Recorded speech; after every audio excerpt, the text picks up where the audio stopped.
Magandang araw mga kagabay. Ngayon po June 18, 2026, araw po ng Huwebes. Ako po si Father Martin at ang ating ebanghelyo ay hango sa ebanghelyo ni San Mateo, chapter 6, verse 7 to 15. Itinuturo po sa atin ng Panginoon ang isang bukal na panalangin.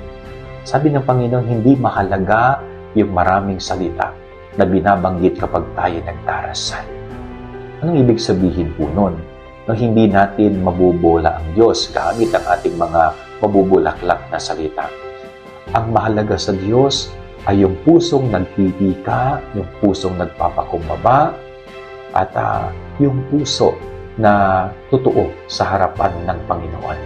Kanya nga sa pagdarasal, kahit na nakaupo ka lang at tahimik sa harapan ng Diyos, ay napakaganda yun.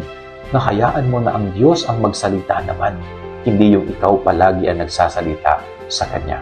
Yan ang ating gabay aral ngayong maghapon. God bless po sa inyong lahat. Pagpalain kayo ng Panginoon.